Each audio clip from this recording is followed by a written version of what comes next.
Warahmatullahi wabarakatuh. Ya, macam mana dengan tadi ada sedikit masalah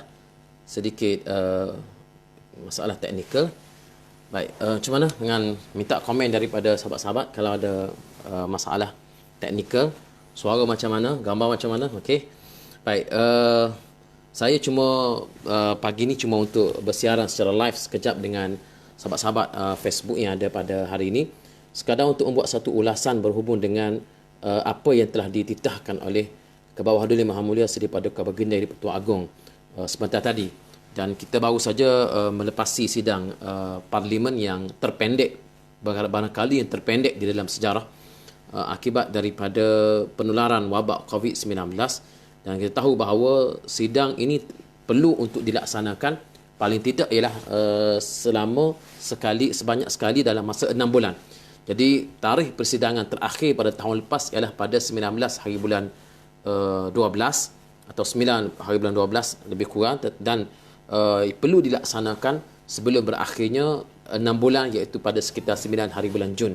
Jadi tidak ada apa-apa pilihan yang boleh kita ambil, tidak ada lagi other option yang boleh kita ambil kecuali kita terpaksa untuk melaksanakan sidang dewan sekali dalam tempoh selama 6 bulan, kerana itu merupakan tuntutan perlembagaan. Jadi oleh demikian, alhamdulillah pada hari ini dapat kita laksanakan sidang dengan meletakkan hanya agenda ataupun aturan mesyuarat yang pertama, iaitu titah pembukaan sidang dewan yang telah pun disampaikan oleh Kebawah-Duli Maha Mulia Seri Paduka Baginda yang di-Pertuan Agong sebentar tadi. Dan ia tetap dianggap sebagai satu proses sidang kerana titah Seri Paduka Baginda adalah merupakan salah satu daripada aturan persidangan.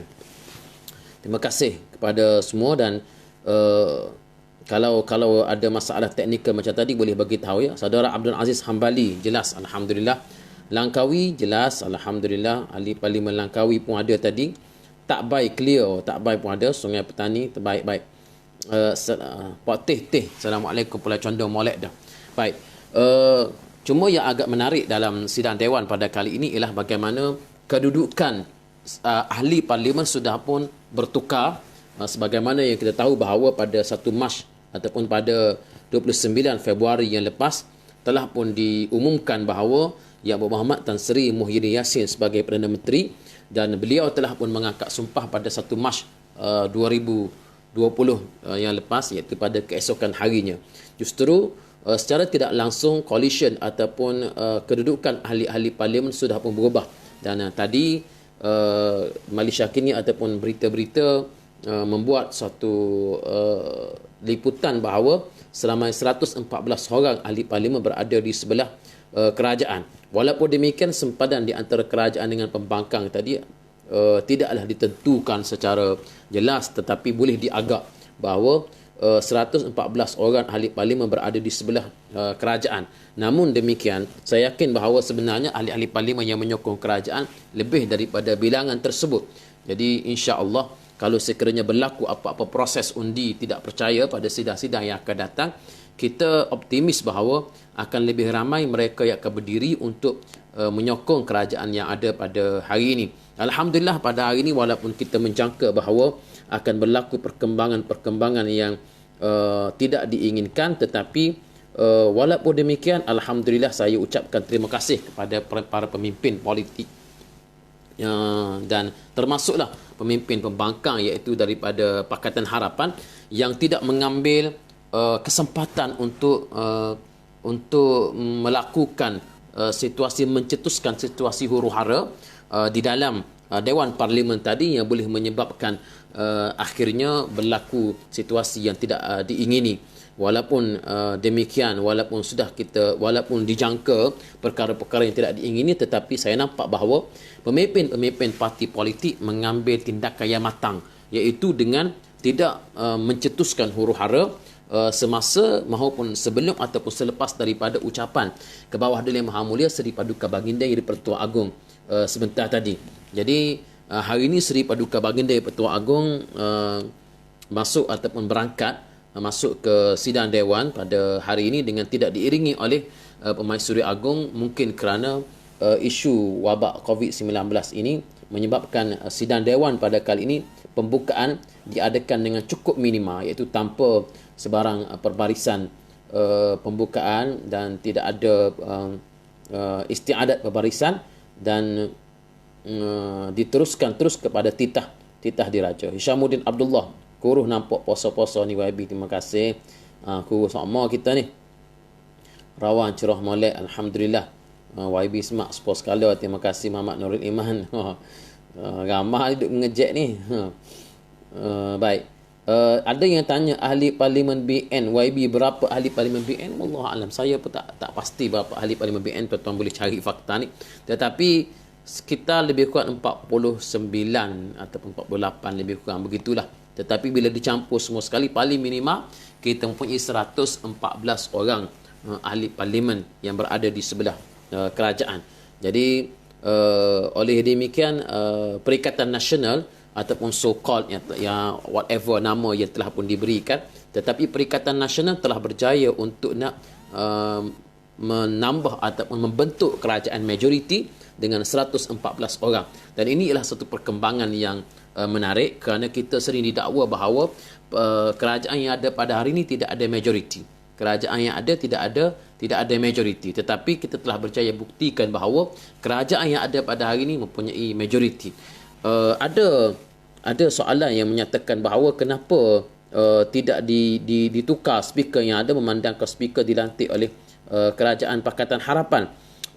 Pada kita bahawa isu pertukaran speaker pada hari ini tidak timbul, walaupun kita mempunyai hasrat sudah tentu untuk menukar speaker yang dengan meletakkan speaker yang boleh mematuhi dasar-dasar ataupun selari dengan kerajaan yang ada.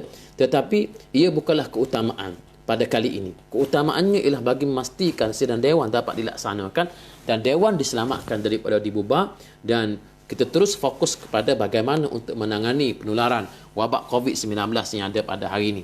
Dan hari ini ahli-ahli dewan terpaksa dijarakkan di antara satu sama lain, iaitu senggang satu kerusi, sehingga saya sebagai ahli parlimen kerajaan berada di sebelah di tempat duduk pegawai-pegawai kerajaan.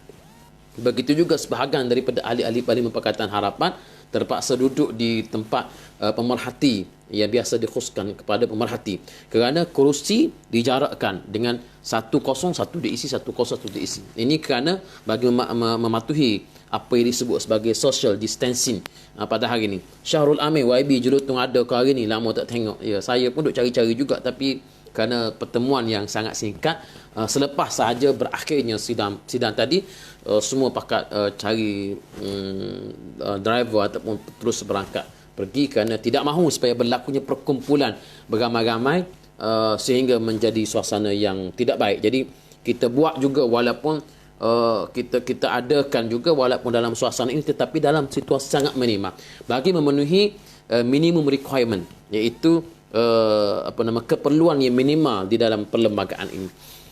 Masih ada yang kata Akmal Nasir membatu apikan dengan tiada pemimpin utama PAS di barisan hadapan bersama Menteri Kanan dalam sesi live sebelum titah yang di-Pertuan Agong tadi. Tak ada masalah.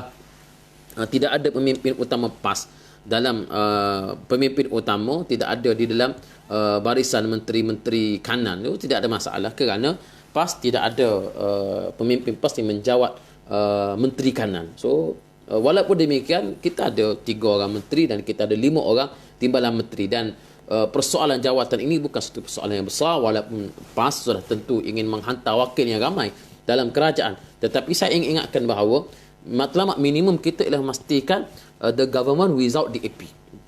Kerajaan ini tanpa DAP, itu sahaja. Dan apabila, kerana kita dapat melihat bahawa situasi yang sangat-sangat buruk apabila kerajaan ini disertai oleh DAP. Hari ini kita telah mencapai tujuan minimum kita, iaitu kerajaan tanpa DAP. Nak kata kerajaan ini merupakan kerajaan yang diimpikan oleh PAS, sudah tentu ia tidak boleh disebut demikian, kerana kerajaan yang ada pada hari ini bukan dibentuk melalui proses pilihan raya, tetapi dibentuk melalui sokongan ahli-ahli parlimen kepada Perdana Menteri yang ada, iaitu Tan Sri Muhyiddin Yassin. So tidak ada masalah kalau tidak ada pemimpin PAS berada di hadapan dan sebagainya. Yang penting kita telah berjaya untuk nak membentuk kerajaan, dan insya-Allah kita menunggu apabila kerajaan ataupun pembubaran parlimen berlaku. Saya yakin insya-Allah pada waktu itu kita boleh membentuk kerajaan dengan lebih selesa berbanding dengan pada hari ini. Anik JJ, Assalamualaikum wahai baby, boleh jelaskan berapa yang menyokong kerajaan, berapa yang tidak menyokong kerajaan? Yang menyokong kerajaan paling minima ialah 114 orang. Tetapi kerana hari ini tidak ada usul undi percaya atau undi tidak percaya di table ataupun dibentangkan di parlimen, so kita tidak dapat membuktikan dengan angka ataupun tidak boleh di-proof dengan undi. Tetapi yang nyatanya bahawa mengikut pembahagian tempat duduk tadi ialah 114 orang ahli parlimen berada di sebelah kerajaan. Selebihnya ada yang berkecuali dan ada yang pembangkang. Jadi mungkin kerana itulah barangkali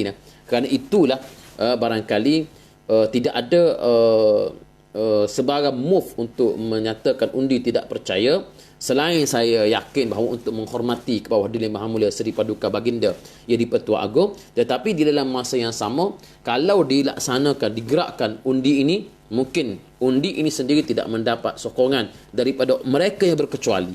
Jadi saya di antara mereka yang berkecuali tadi ialah yang tidak berada di tempat kerajaan, tidak berada di tempat membangkang ialah Yang Berhormat Langkawi Tun Dr. Mahathir Mohamad bersama dengan ahli-ahli Parlimen Bersatu berada di tengah-tengah, dan juga daripada Warisan juga berada di tengah-tengah. Saya yakin mereka ini sendiri pun tidak dapat dipastikan bagaimana sokongan mereka. Dan sudah tentu Pakatan Harapan sendiri mempunyai pertembungan pandangan di kalangan mereka. Ada yang menyokong Yang Berhormat Port Dickson, ada yang nak menyokong Yang Berhormat Langkawi. Wallahualam. Tetapi bulan Julai ini ialah merupakan penentuannya. Bulan Julai ini penentuannya. Sidang parlimen akan dilaksanakan dengan tempoh masa yang panjang, dan kalau pada masa itu Pakatan Harapan mempunyai hasrat untuk mengadakan gerakan move untuk nak mengajukan usul undi tidak percaya, saya nampak bahawa itulah peluangnya. Dan hari ini alhamdulillah kerana sidang dewan dilaksanakan dengan sependek yang mungkin tidak sempat. Yang Muhammad, Assalamualaikum, apa dasar kerajaan sekarang? Apa dasar kerajaan sekarang? Dasar kerajaan sekarang sudah tentu kerana kerajaan dibentuk dengan ahli-ahli parlimen yang daripada kelompok Islam dan Melayu. Saya yakin dia akan menyebelahi kebanyakannya kepada dasar-dasar yang boleh memberikan kelebihan kepada golongan Bumi Putera. Tetapi apapun, kerana kita tahu bahawa bila kerajaan ini dibentuk 2-3 hari kemudian berlakulah perintah kawalan pergerakan. Jadi mesyuarat dan juga penjelasan dan sebagainya tidak dapat untuk diberikan sebagaimana biasa, kerana kita tahu bahawa dalam tempoh perintah kawalan pergerakan ni ramai tak dapat pergi kerja, ramai tak dapat buat mesyuarat dan sebagainya. Jadi saya harap supaya rakyat dapat bersabar untuk menunggu perintah kawalan pergerakan ini tamat. Insya-Allah kita boleh melihat bagaimana performan kerajaan ini sebagaimana yang sepatutnya. Tetapi walaupun demikian, alhamdulillah, bila berlakunya perintah kawalan pergerakan dalam keadaan kami sudah berada dalam kerajaan, bantuan-bantuan dapat diberikan. Bantuan dapat diberikan, peruntukan dapat turun kepada ahli-ahli parlimen yang dulunya pembangkang tetapi kini sudah berada di pihak kerajaan, dan dasar-dasar yang dilaksanakan ataupun kita panggil pengumuman-pengumuman yang telah pun diumumkan oleh Yang Berhormat Perdana Menteri sangat-sangat pro kepada kerajaan rakyat bawahan, terutamanya B40. Kita tidak menolak kemungkinan kalaulah kerajaan ini masih kekal sebelum daripada ini dan berlakunya wabak COVID-19, kita tidak menolak kemungkinan dasar-dasar ataupun pakej-pakej rangsangan ekonomi yang diumumkan sudah tentu akan menguntungkan mereka-mereka yang pro kepada kerajaan Pakatan Harapan. Jadi alhamdulillah, takdir Allah Ta'ala ini cukup cantik dilaksanakan berlakunya pertukaran kerajaan dalam situasi kita nak berdepan dengan COVID-19. Seterusnya saya nampak pertanyaan daripada Azirul. Tadi yang di Pertuan Agong ada sebut kerajaan berteraskan Islam yang syumul. Ya, ini satu kejutan dalam teks yang di Pertuan Agong menyatakan bahawa kerajaan yang ada pada hari ini akan berteraskan kepada Islam yang syumul. Saya tidak menolak kemungkinan bahawa ini merupakan suatu jalan yang telah dibuka oleh yang di Pertuan Agong untuk memberikan keizinan kepada PAS itu sendiri untuk melaksanakan, melontarkan idea-idea sebelum daripada ini. Terutamanya apa disebut sebagai undang-undang Akta 355, insya-Allah. Dan saya sudah tentu akan menuntut janji ataupun komitmen ini dapat dilaksanakan, paling tidak untuk memperkasakan mahkamah syariah dan melaksanakan sebagaimana yang telah kita hasratkan di dalam rang undang-undang Akta 35, dan ini masanya insya-Allah dalam sidang bulan Julai ini saya yakin akan ada suatu perkembangan yang menarik yang boleh ditonton oleh seluruh rakyat Malaysia. Dan sebagaimana berteraskan kepada ucapan yang di-Pertuan Agong tadi bahawa kerajaan yang ada pada hari ini ialah kerajaan yang berteraskan kepada Islam yang syumul. Itu poin yang pertama dan sangat-sangat bagus, dan kami yang berada di sebelah ahli-ahli Parlimen PAS cukup bersyukur dengan apa yang telah disebut oleh di-Pertuan Agong sebentar tadi. Alhamdulillah, kata Abdul Rahman May, isteri pemimpin hari ini pun bertudung alhamdulillah. Hashim Jais, Kedah pun ada masalah air. Oh, Kedah pun ada masalah air ya. Tahniah rakyat Kedah dapat menteri besar baru hari ini. Baik. Muhammad Nazrin, yang Muhammad, masalah air di Kelantan bagaimana? Masalah air di Kelantan ini satu masalah yang telah pun berlanjutan sekian lama. Tuan-tuan sekalian, sebagaimana diumumkan oleh Kementerian Hal Ehwal Alam Sekitar, Yang Muhammad Datuk Tuan Ibrahim Tuan Man sebagai menterinya telah mengumumkan pakej kepada rakyat Kelantan, negeri Kelantan, sekitar 2 bilion untuk membaiki perkhidmatan air di Kelantan. InsyaAllah kita nantikan sebagaimana yang telah diumumkan bahawa diletakkan sasaran pada tahun 2025 masalah air di Kelantan ini boleh selesai dengan penggantian paip baru dan sebagainya. Dan saya nak ingatkan bahawa isu air di Kelantan ini bukan isu yang baru. Kerana daripada tahun 1990 kita dinafikan grant yang sepatutnya kita terima. Rakyat Kelantan semakin lama semakin ramai. Taman-taman perumahan semakin banyak tumbuh. Rakyat semakin ramai, tetapi paip-paip air di Kelantan tidak diganti, menyebabkan paip ini yang telah uzur pecah sana pecah sini, ia tidak mampu lagi untuk menampung keperluan rakyat Kelantan. Tetapi kerajaan Kelantan tidak mampu untuk nak menukar paip ini kerana tiadanya grant bantuan daripada kerajaan pusat. Dan akhirnya kita cuma dapat sekitar beberapa tahun lepas pada pentadbiran Datuk Seri Najib Tun Razak dapatlah sikit sebanyak bantuan yang berbentuk hutang.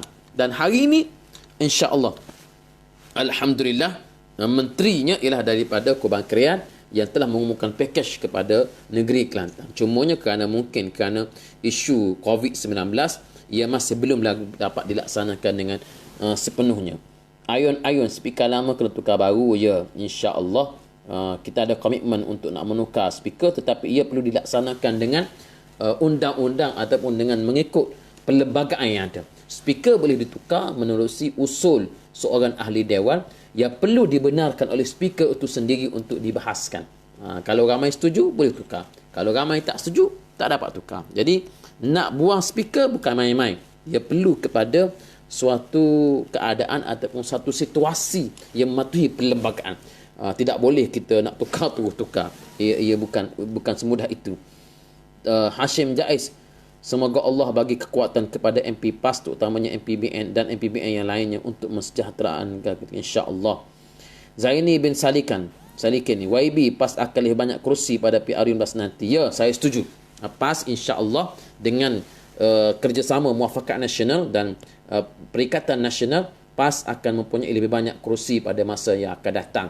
Tetapi ia perlu kepada persepakatan di antara parti-parti politik, pengorbanan di antara parti-parti politik. Mungkin ada kerusi terpaksa kita korbankan, mungkin kerusi kita kena pertahankan dan sebagainya. Jadi di sana saya yakin insya-Allah kalau berlakunya pertembungan di antara parti politik, ia hendaklah satu lawan satu. Ini komitmen PAS, iaitu dalam pilihan raya umum ke-15 yang akan datang, pertembungannya ialah satu lawan satu. Pakatan Harapan lawan Perikatan Nasional. Soal macam mana Perikatan Nasional nak dibentuk, nak bergerak dan sebagainya, itu kita boleh bincang. Tidak ada masalah.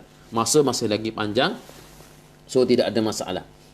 Ayun-ayun, setuju tak YB? Sekiranya ada yang menyatakan bahawa kerajaan sekarang kerajaan pintu belakang, tebuk atau diatak dan sebagainya, dianggap penderhaka, memandangkan yang di-Pertuan Agong menyebut bahawa kerajaan PN sekarang adalah kerajaan better. Ini yang saya nak sebut dalam sesi saya pada kali ini, iaitu menarik sekali bila yang di-Pertuan Agong menyebut bahawa kerajaan yang ada pada hari ini adalah merupakan kerajaan better.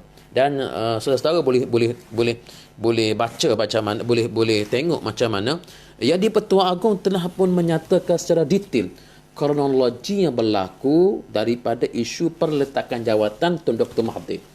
Yang di-Pertuan Agong menegaskan bahawa pada 23 Februari 2020, Tun Dr. Mahathir telah datang menghadap baginda dan memohon untuk meletak jawatan kerana kehilangan majoriti.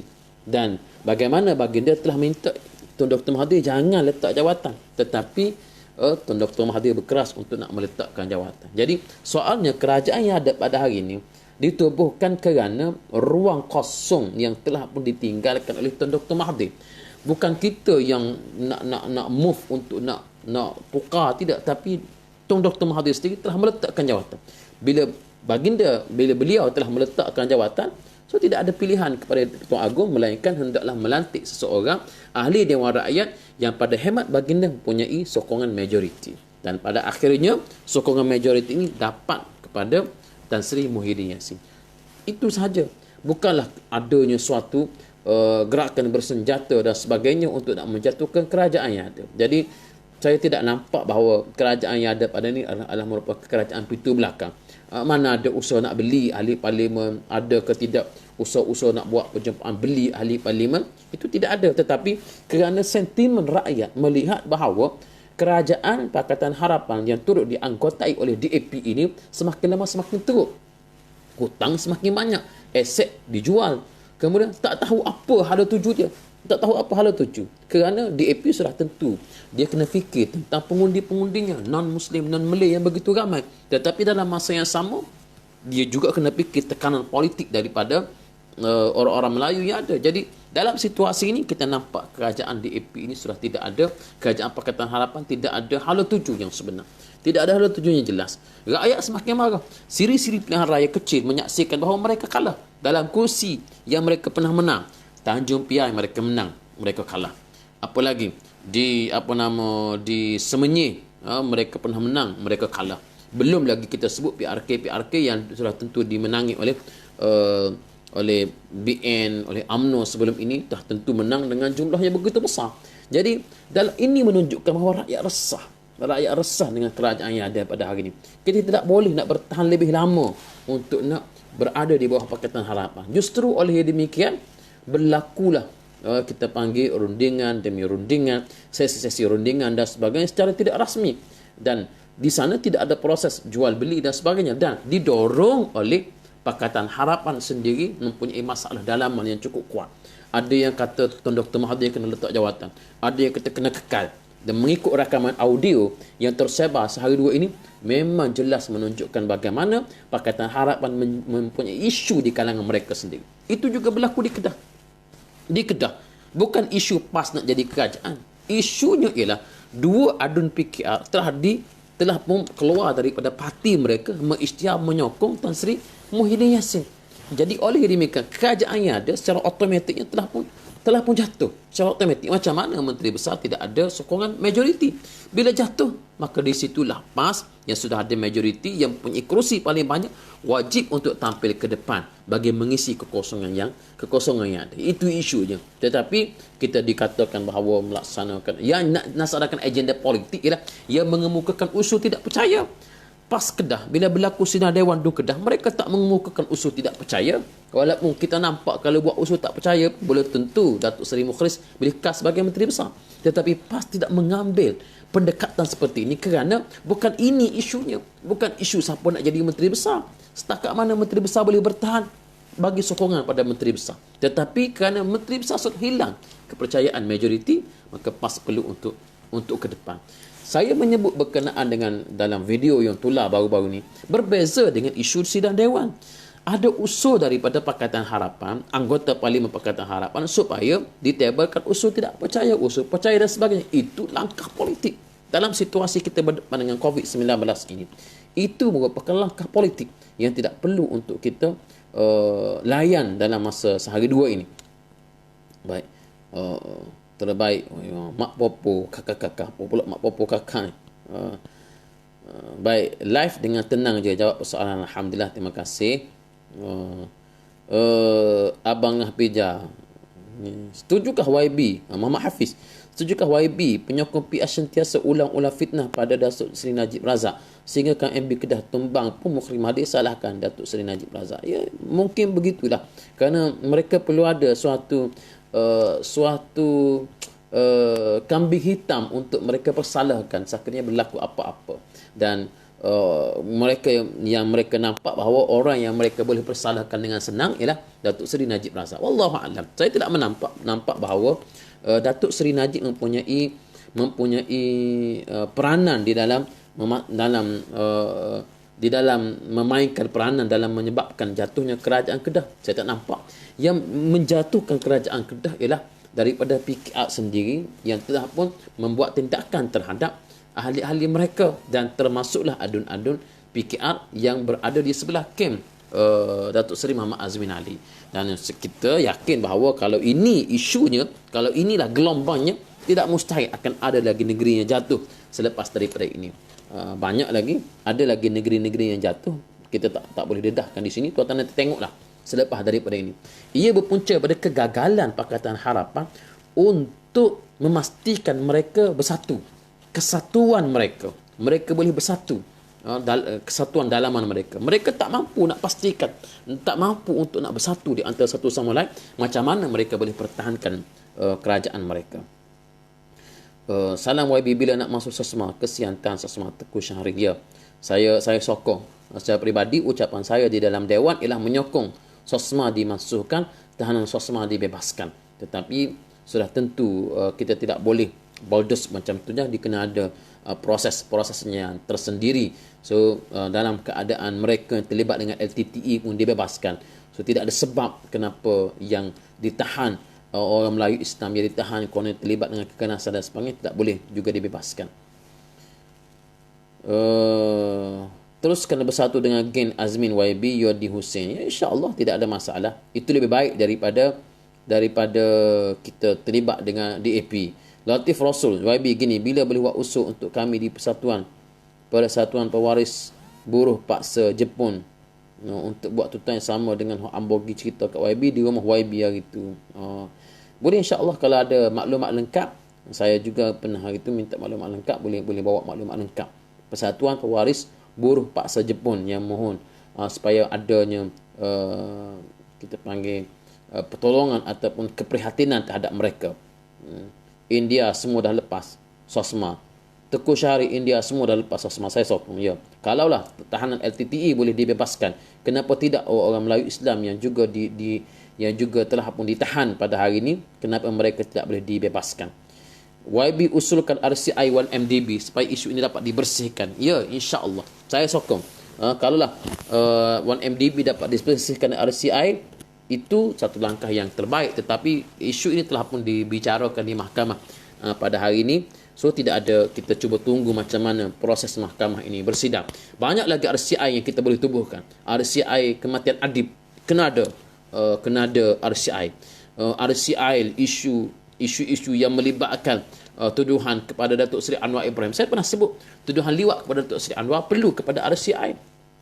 Perlu kepada RCI. Tubuh RCI soal siasat. Adakah tengok balik, adakah betul tuduhan tersebut dan sebagainya, memberikan keadilan kepada orang yang dituduh. Jadi banyak lagi. Cuma kerana sayangnya sekarang ini tempoh COVID-19 ini kita tidak boleh bersidang sebagaimana biasa. So banyak yang terpaksa. So, hari ini kita kena fikirkan tentang ekonomi rakyat. Sebagaimana kata Perdana Menteri, memastikan ada makanan di atas meja rakyat. Salam YB, hari itu Timbalan Presiden PAS cakap jangan sokong UMNO sebab isu 1MDB. Tapi kenapa sekarang PAS bersama UMNO? 1MDB sedang dibicarakan di mahkamah dan tidak ada apa-apa langkah untuk nak tarik balik isu itu daripada dibicarakan. Datuk Seri Najib bila PH jatuh, beliau terus ke mahkamah dibicarakan sebagaimana biasa. Tidak ada masalah. Apabila PH jatuh, Ketua Pemuda, bekas Ketua Pemuda PAS Selangor didapati bersalah kerana fitnah Teresako. Tidak ada masalah. Orang kami sendiri didapati bersalah. Anak Datuk Seri Zahid Hamidi melanggar perintah kawalan pergerakan, kena denda. Menteri, Timbalan Menteri sekarang dengan bersama dengan Esko Perak duduk makan sama-sama, orang buat lepok polis, kena denda. Didapati bersalah, mengaku bersalah, denda. Jadi undang-undang tidak mengenal siapa pun sama. Jadi hari ini 1MDB dibicarakan. Kita tengoklah macam mana perkembangan yang berikutnya. Terima kasih. Dengan saya, kes kematian adib perlu disiasat dan keadilan perlu dilakukan, insya-Allah. Banyak lagi yang kita duk sebut-sebut dalam dewan. Inilah masanya. Cuma kerana sekarang merupakan perintah kawalan pergerakan, menteri-menteri tidak dapat nak fungsional sebagaimana biasa, kementerian pun tidak dapat nak fungsional sebagaimana biasa. Jadi kita bagi peluang kepada mereka untuk nak melihat apa yang boleh mereka lakukan dalam tempoh ini. Dan sebab tu tuan-tuan boleh perasan macam mana menteri-menteri tidak mengeluarkan kenyataan sangat kerana terpaksa berdepan dengan perintah kawalan pergerakan yang mengongkong sebahagian daripada aktiviti-aktiviti kementerian. Yang sekarang ini tumpuannya ialah kepada kebajikan. Bagaimana memastikan rakyat boleh terus hidup, bagaimana memastikan rakyat ini boleh terus untuk berfungsi, untuk memastikan mereka dapat survive dalam masa paling tidak sehingga wabak COVID-19 ini dapat dikawal. InsyaAllah. Jadi kes terowong LGE ya, RCI kes terowong LGE Zamri Hashim. Saya yakin dan saya sangat-sangat menyokong supaya dapat dilaksanakan RCI. Jadi insya-Allah tuan-tuan sekalian, saya kira sekali itulah saja siaran langsung kita pada kali ini mengulas sidang dewan sebentar tadi yang dilaksanakan dengan tempoh yang paling pendek sekali. Dan insya-Allah kita jumpa pada bulan Julai yang akan datang dengan sidang dewan untuk kali yang kedua pada tahun 2020 ini.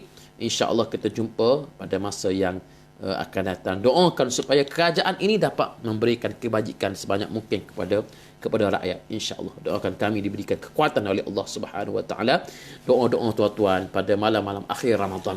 Jangan lupa untuk bangun berdoa kepada Allah. Allahumma innaka afuwun tuhibbul afwa fa'fu anni. Selamat menyambut Hari Raya Aidilfitri, dan jangan lupa berdoa kepada Allah supaya kita diberikan rezeki untuk mendapat anugerah pada malam Al-Qadar, insya-Allah. Wallahu alam. Assalamualaikum warahmatullahi wabarakatuh.